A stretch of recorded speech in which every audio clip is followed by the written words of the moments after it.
Choir gets to their seats, I will just talk about something that we can all remember, reminisce over, but I'll ask you to think, who was your best friend growing up?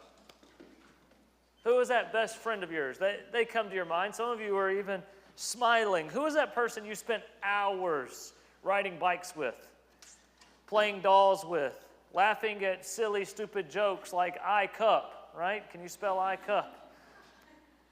Who is your best friend, that person that you have memories with walking through random woods and just wasting time just to be together? Those days spent at the swimming pool, making up games together, or slumber parties where you shared the most important information, your crush at 8 years old. You remember brave enough to share that. We have that best friend that comes to our mind, right? I hope you had that friend from growing up. Well, now, today, who's your best friend? Some of you may race to your spouse. And you go, well, they're my best friend, and that's awesome. I hope your relationship with your spouse is so healthy that you love them and care about them, and they are your best friend. But also, guys, do you have friends that are guys? Ladies, do you have any friends that are ladies? Do you spend time with other people? See, we live in a world where we can be connected with anybody at any time, anywhere on this globe. And yet, it is a time in the world's history where we feel most disconnected, where people probably have less friends than ever in the history of the world. See, we have people we know, some people we even like. There's people that we work with. There's people that we spend time with, go to meals with. There's probably even people we've had in our home. But do we have that person that we just want to be around, that we just want to be in their presence? Do we have that friend where we feel comfortable with them, no matter what we share, no matter what we say? When I think back to my time with my friend David, that was just what we did. It was a summer day. We were just going to go show up at each other's house, right? They were just the adopted son of the family. That's just what it turned into. But as I think about now, do I have a best friend? As I considered that this week, if I'm probably being honest, I would probably have to say no. And I can make lots of excuses just like you do. Well, I'm so busy. I'm trying to be a great husband and a great father. I don't have time for friendship. Or maybe we can say, well, I blame moving, right? We have lived, in the 12 years of our marriage, we have lived at 6 different addresses in 4 different cities in 3 different states. There's a lot of excuses I could make with that. The longest we've been anywhere is 6 years, and that was in College Station. And right as we were forming some deeper relationships, God calls us to move. We can blame those things. Some of you may say, well, I never found that person I connect with, that person that cares about me. But if we're being honest, we probably don't have friends because we don't invest in friendships. We never really open up our lives to the place of being known. We keep people at a distance. If I came to your house this afternoon at 3 p.m. and knocked on your door and saw you in your lounge clothes, not your church clothes, you're in your Cowboys jersey. Hopefully, if you're like me, I'm just hoping you have pants on at that point at 3 o'clock in the afternoon because it's Sunday.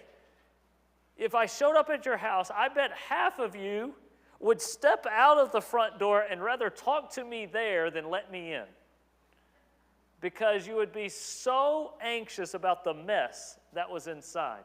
The mess that you're not willing to let me in to see because you want to create this facade that everything is perfect and orderly and clean and where it's supposed to be. And we have this facade that we share, and I think it hurts our friendships because we have these false pictures and false ideas and false expectations, and we don't have relationships. Last thing I'll say about this as we're starting off is I heard a term probably 8 years ago called refrigerator rights. The idea behind refrigerator rights is you have the ability to walk into someone's home and without even asking them, you can go open up the refrigerator and grab a drink or grab food. Do you have refrigerator rights at anybody's home? Debbie and Mary Jane have got this aced thus far, it looks like. Does anybody have refrigerator rights at your home? Is that because you're creating that atmosphere for them? See, we want relationships, but we don't want to invest in it. We don't want to share honestly. We don't want to be real. And today we're going to look at a picture of a relationship, a friendship that was deep and meaningful and committed to one another. And it changes a lot of their lives because of it. It's costly. And so we're going to look at friendship, but we're also going to look at, I think God also has a piece for us at the very end we will share. So if you have your Bibles, turn with me to 1 Samuel chapter 18. We're going to be there for just a moment. 1 Samuel chapter 18, as you're flipping there, if you get to Psalms, you've gone too far. If you get through Judges, it's coming up, all right? So as we're getting there, we're continuing our study of David. David, remember, is the overlooked son that his dad doesn't even invite him when the great prophet comes to town.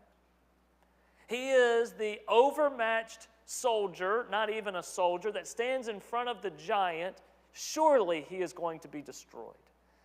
And then he becomes the number one enemy of the king after he defeated his former number one enemy of the king. That's David. Or you can think of David as the anointed one. David, the one that has a heart after God.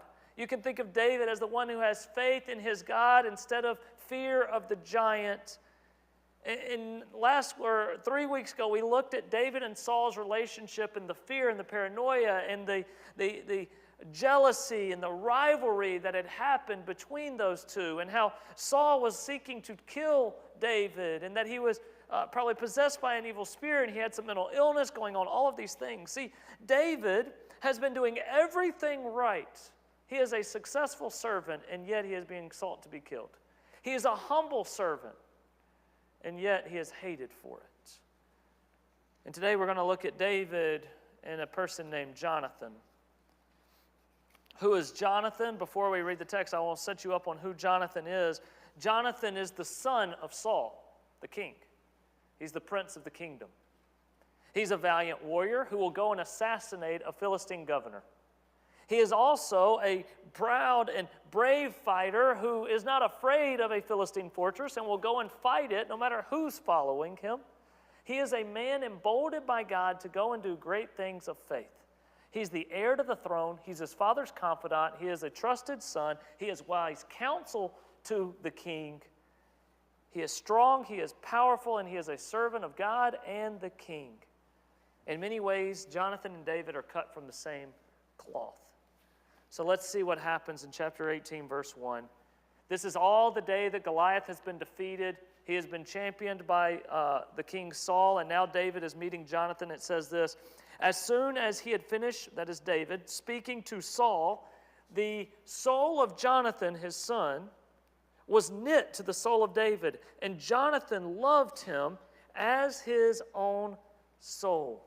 Like his father, who at first really appreciates David and loves David and sees that David is awesome at everything that he does, Jonathan just wants to be around David. Some critical commentators will think of verse 1, what we have just read, saying that Jonathan saw the writing on the wall, and what he decided is he knew that eventually David would take down Saul, and so he is making a political statement, aligning himself with who he thinks is going to be in power. I don't think this is a political statement, friends. Your soul doesn't get knit together with somebody for a political statement. This is a personal relationship that he has for David. He's not doing this to take care of himself, to create safety for himself. He is doing this because he actually cares about David, is how I read it. Verse 3, he goes on. I think this only confirms it. Then Jonathan made a covenant with David because he loved him as his own soul. And what does he do in verse 4? And Jonathan stripped himself of the robe that was on him, and he gave it to David, and his armor, and even his sword, and his bow, and his belt. Jonathan comes to David, and he has all of these prized possessions because he's the prince of Israel. And he has all of these things that signify that he is the prince. And what does he do? He gives them freely to David.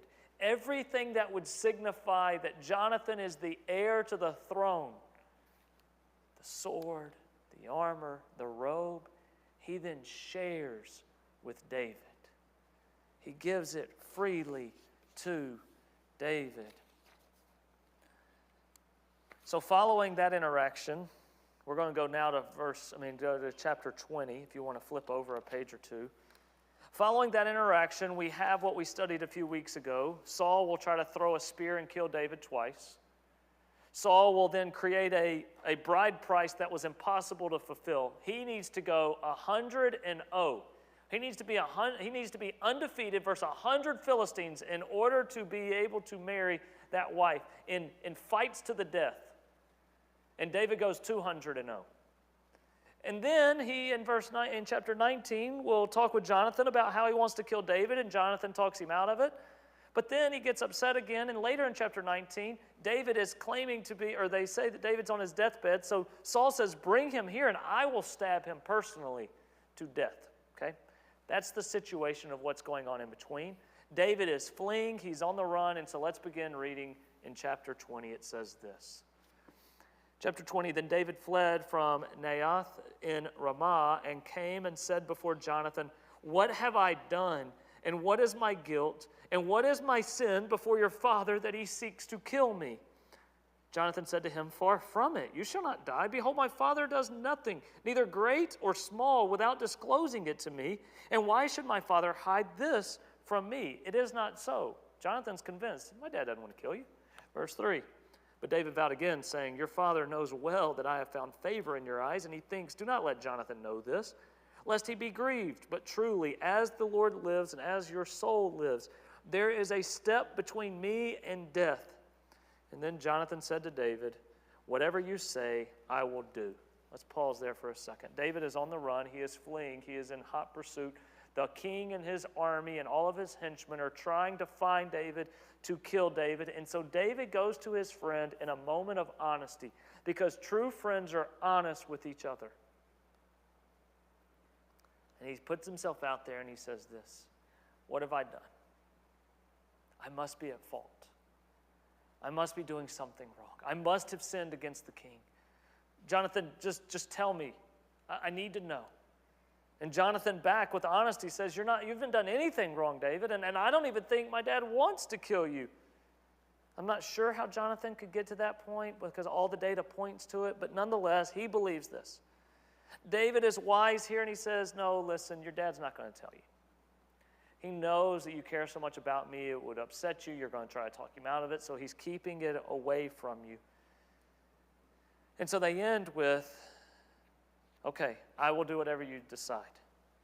Jonathan even says in verse 9, you'll see it on the screen, he says this, far be it from me, if I knew it was determined by my father that harm should come to you, would I not tell you? Listen, I'm going to be honest with you.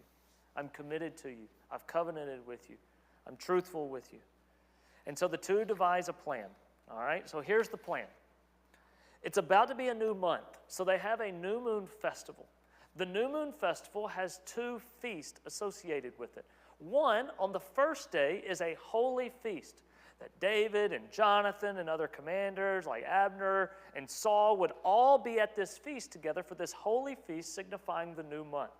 A new month of provision from God and his goodness and faithfulness. The second night would also be a feast. It was not a holy feast, though. So cleanliness was not required for that feast, but nonetheless, it was a feast that everyone was expected to be there and eat together. So they devise a plan. David is going to skip the two feasts. He's going to hide out, not far from the palace, hide out behind some rocks, living outside for those 3 days, so that while he is gone, Jonathan will be able to discern how Saul, the king, feels about David. They've decided if Saul is upset at David's absence, then he wants to kill David. And if he is okay with David's absence, then he will allow him to live. They even divide code words. Jonathan will go out and shoot an arrow, and if he shoots it far past his servant and says, oh, it's way beyond you, it is coded for David that he needs to flee. The king wants to kill him. If he shoots it short and says, oh, the arrow is before you, that is code for David, the coast is clear, you can come back to the kingdom now. This is their plan.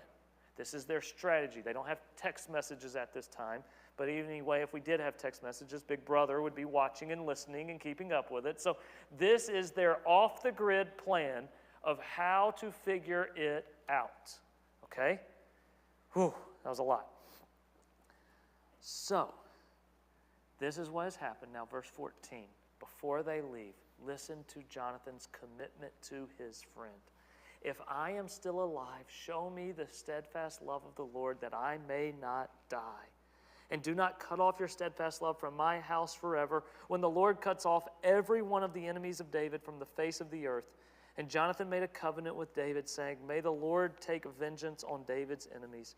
Jonathan sees that in his friend, the Lord's hand is on him. He is going to use him. He will ascend to power. He knows and believes that David is anointed by God, is what I can only understand from this. And he is going, David, remember me when it all comes to fruition. It's interesting, he says, destroy the enemies of David. Take vengeance on the enemies of David, because the number one enemy of David will be his father. And you have Jonathan stuck in this place. So let's go into the plan. Verse 26. David wasn't there. His place was empty at the end of verse 25. But hear what it says. Yet Saul was not upset about this. It says, verse 26, yet Saul did not say anything that day, for he thought, something has happened to him. He is not clean. Surely he is not clean. David's reputation of holiness and humility precedes him. He is known by the king as a person who cares about what God has taught and commanded, and that he would not disobey that or violate the king's table or violate time with God. And so Saul assumes that something has caused him to be unclean. Our first mind runs to, well, he must have sinned. But you can become unclean simply by a certain insect touching you or coming close. If a body was having to be removed that was dead, all of these things could make you unclean. Even the way that Saul says it, something must have happened to him. Very passively, David became unclean. Now, the second night was not a holy meal, and uncleanness would not be an excuse. So verse 27, but on the second day, the day after the new moon, David's place was empty, and Saul said to his son Jonathan, why has not the son of Jesse come to the meal either yesterday or today? Jonathan and David had already accounted for this. They had devised a lie. Some of you may go, well, why are they lying in God's plan? There's one commentator that says that because it was a lie to protect innocent blood, that may be okay. So anyway, you can land on that however you want. Verse 28, Jonathan answered Saul. David earnestly asked to leave to go to Bethlehem. He said, let me go, for our clan holds a sacrifice, and my brother has commanded me to be there, so I have to go. So now if I have found favor in your eye, let me get away and see my brother. For this reason he has not come to the king's table. But watch Saul's reaction, verse 30. Then Saul's anger was kindled against Jonathan, and he said to him, you son of a perverse and rebellious woman, do I not know that you have chosen the son of Jesse over your own shame and to the shame of your mother's nakedness? For as long as the son of Jesse lives on this earth, neither you nor your kingdom shall be established. Therefore send and bring him to me, for he shall surely die. Now Saul's anger is not just at David, it is also at his son, his wise counsel, his confidant, the one that he wanted to take over. And what does he say? First, he starts by shaming Jonathan, son of a perverse and rebellious woman. He is shaming him, saying, look at how you are acting. And he uses that shame as a power to try to get him back on his side. And then he puts guilt on him. Not only are you shaming yourself, you are also shaming your mother. Don't you feel guilty about that? Don't you see that you are ruining her reputation? Don't you see by your choices you are affecting others?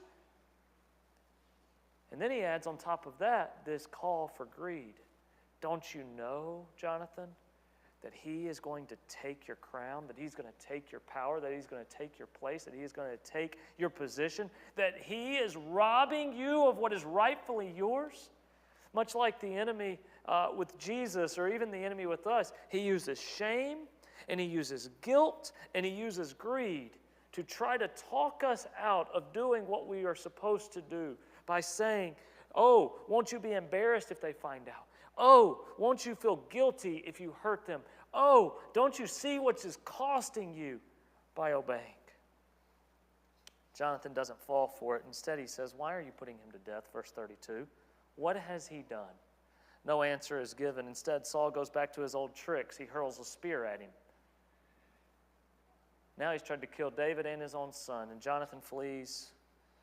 As the plan prescribed, Jonathan then goes the next day, takes his servant and an arrow. He shoots the arrow beyond the servant, calls out the coded message, and says, David, it's not safe for you. The plan had worked. They figured out what they needed to figure out, but the two could not just let that be it. And so Jonathan gives his bow and his arrows to his servant and says, take them back to the palace. And Jonathan goes unarmed to meet David.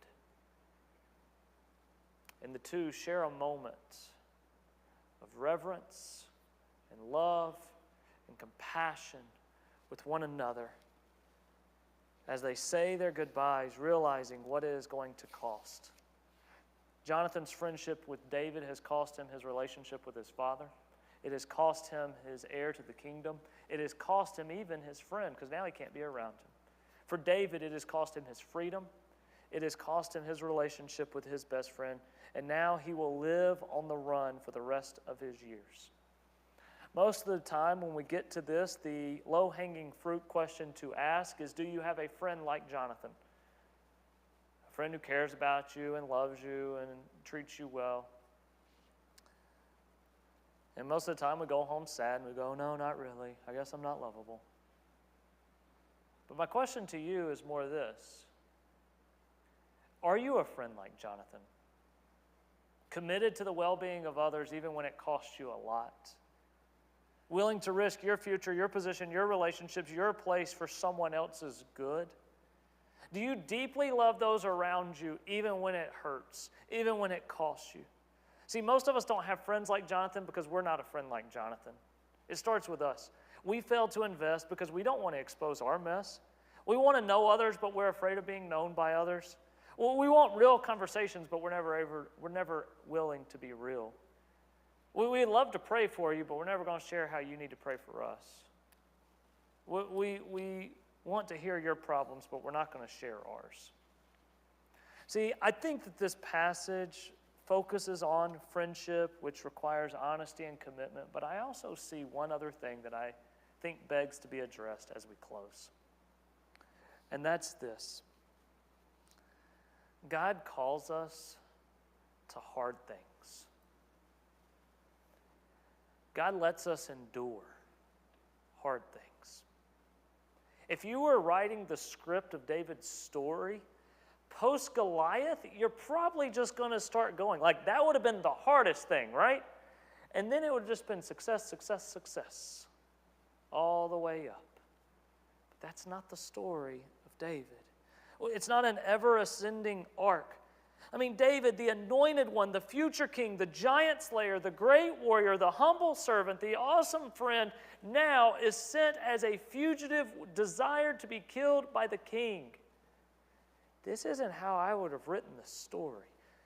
I mean, we can ask the questions, why does David have to walk through the valley of the shadow of death? Why does he have to live on the run? Why does he have to fight battles constantly? Why does he have to be hated by the king who he simply served? Why does he have to lose his friendships? Here's what I learned. God rips away every crutch of self-survival from David so that David will lean on God alone.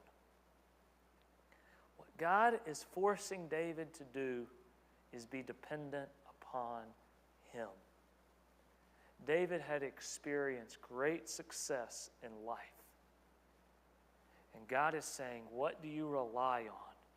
Your success and what you have accomplished, or do you rely on me?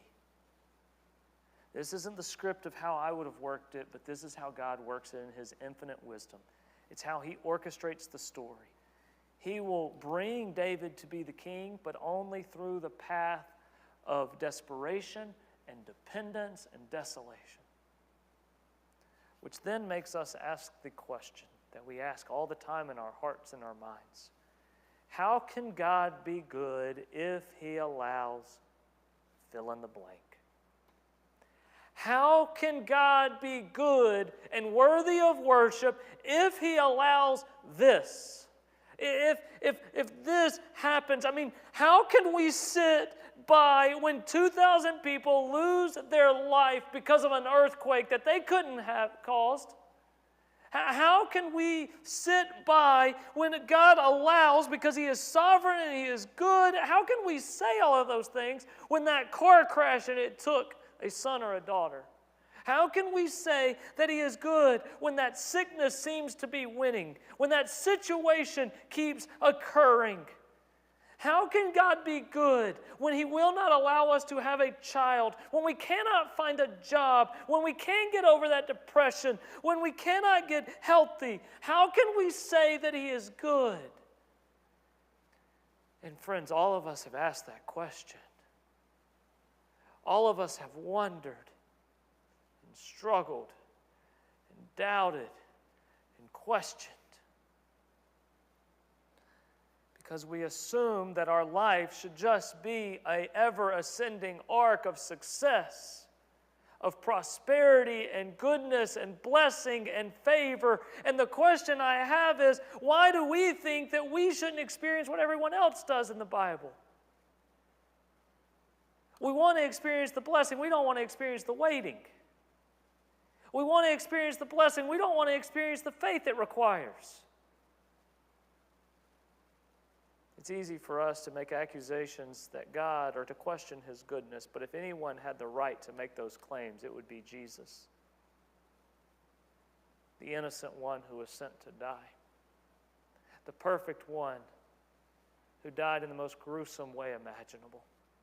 I read this week that the Romans had so perfected the cross that sometimes it could take a week to kill somebody.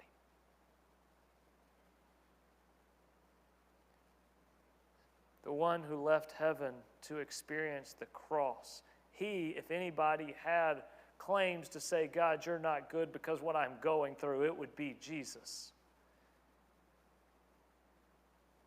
And Jesus is honest that night in the garden, isn't he? If there's any other way, let this cup pass from me. But what does he end with? Not my will, but yours be done. My will is prosperity, success, health, happiness, all those good things that some preachers will tell you will come to you. But that's not what God has laid out necessarily. In the scriptures, we clearly see that the people of God are called to be people who are dependent on him, and that he will remove the crutches of self-survival from you if you will not place your faith in him and if you place your faith in those. Every single one of us have stories and chapters of our lives that we regret, that we are ashamed of, that we wish were omitted from our story. And yet, let me tell you, friends, that's your story that you need to share. Because that is the story that God has shown his goodness through. That is the story that's led you to dependence upon him. That's the story that somebody else is going to be walking through that needs hope in it. I made a reference to Psalm 23 earlier, and verse 4 says, even though I walk through the valley of the shadow of death, what? I fear no evil. Why? Because you are with me. Your rod and your staff, they comfort me. The book of Psalms is filled with David's songs of lament. But you know how they always land? But I will trust you. Psalm 13, how long, O Lord? How long will you hide your face from me? How long will you forget me? Will you forget me forever? But I will worship you, and I will trust you, and I will lean onto you, because great are you, God. Chapter 23, Psalm 23 even ends, surely goodness and mercy will follow me all of my days, and I will sit at the table of the King. Friends, we can talk about friendship, but here's what I really want to ask you this morning. Are you fighting against the valley experience? Are you fighting the valley right now?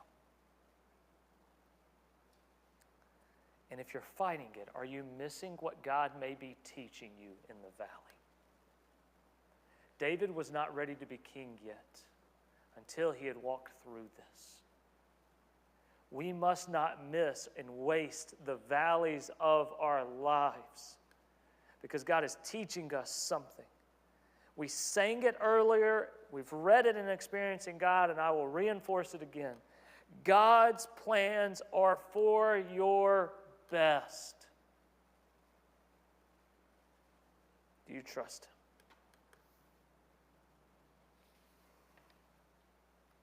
What time is it? Does anybody have a watch? Does anybody know, really? 11:01. All right, we got a second. I'm going to end with this.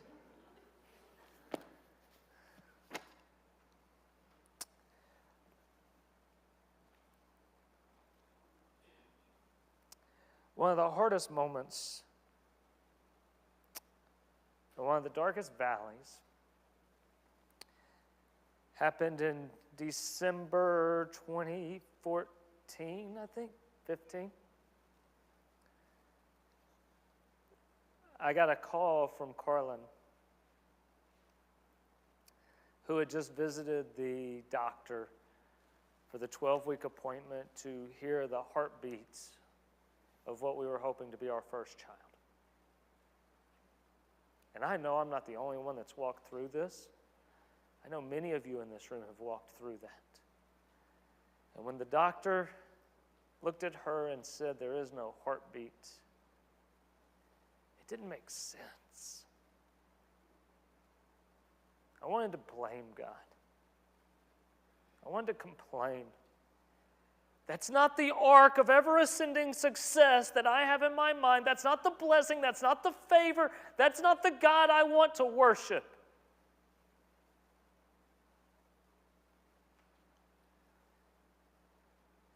The only thing I knew to do, and this was not me because that's not how I typically react. I'm a solver and a fixer, and God says, you can't fix this. Was I flipped through the book of Psalms, and I just read that I'm not the only one to go through terrible situations. I'm not the only one to go through hard situations. I'm not the only one who has been disappointed by the story that God is writing. I'm not the only one who has experienced all these troubles and pains. And I read as people thousands of years before me had walked through terrible situations and yet would praise God in them.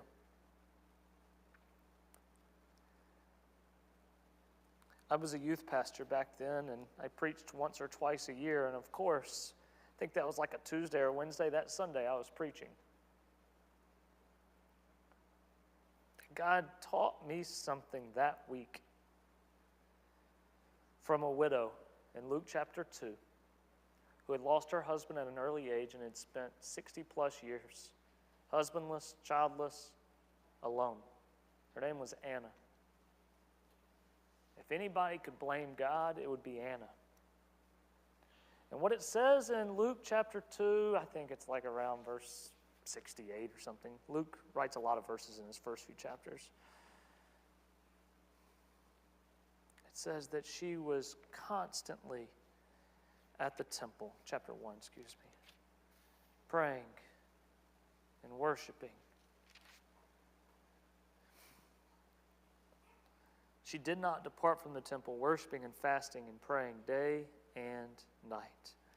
And here is the word that I got 8 years ago. The one we rightfully can blame, we also rightfully must worship. Because He is sovereign and He is good, and I don't understand it half the time. But it does not mean that he is not good, he is not love, and his ways are not best. And so you may be today walking through a valley. But are you going to miss the point of the valley because you're fighting against it? Will you let go of the crutches and the canes and the things that are supporting you and say, I put my trust in you. I trust you, simply trust you with every part of me. It's a story of friendship that reveals a message of dependence. Let's pray.